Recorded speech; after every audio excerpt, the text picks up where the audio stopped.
Okay, everyone, we're now going to talk about how to style out the images. So here your images need to be centered.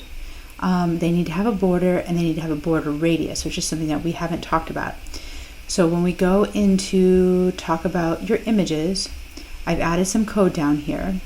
Okay, now in order to get it centered, you say display : block, margin 0 auto. Remember, border is like 3px. I can do inset. That's a nice border that I like. There's inset, dotted, dashed, outset, double. I can give you a link to see all the border types, but there's different words that you can put here to get different border types. And let's say that I do that teal color because I kind of liked that color. So when I refresh my page, you'll see that this border there's borders around all the images. There's only one image that I put in here, so the borders show up like around everything else. So maybe I want to do it bigger. And if I did 10, see what that looks like. That's kind of nice. Maybe I'll keep that. The inset has this like sort of three-dimensional effect where some of the border is a darker shade while some of the border is a lighter shade, so it makes it look like it's like sort of three-dimensional. So the box shadow is very easy. You can actually go to a lot of these generators have ways to click over to get different types of shadows.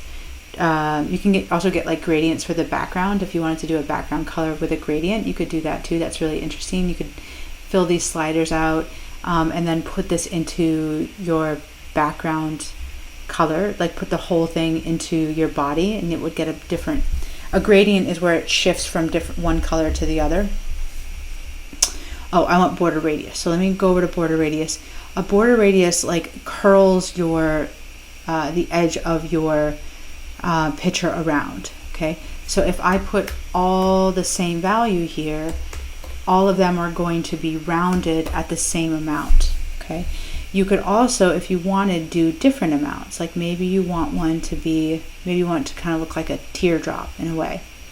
Okay, once you have it, you can just pick up this last piece of code right here and bring this over to your CSS, and inside of that you can say border radius and just paste that there. I realized that I just showed you border radius, and that is what I asked for right here, but on your template you have box shadow. So I only want border radius, but if you wanted to do a box shadow here, you can just click over here and like kind of mess around with these sliders and get, you know, a little shadow to make them look more three-dimensional like that. And then you can pick up this piece of code right here and pull that into your HTML or your CSS and make that look a little bit more three-dimensional that way. It looks a little strange with the inset border that I chose, so I could go back and make the inset solid if I wanted to, and that might look right. So the purpose is that you just kind of have a way to mess around with these styles so that you can check it out. I also maybe want to do a margin on the top. I could change this to like 20px, and that would space out my elements a little bit more right here on the top and on the bottom. Especially with my box shadow kind of cutting into some of my elements, I could use that. I might even want to go 30. Anyhow, okay, so that's how you would style out your image tags. So that really covers this last section for your CSS. Okay, so I will give you this link. In fact, you know, let's go ahead and put this link right here while I'm thinking of it, and this way you can click on it and get what we just did. Okay, have fun.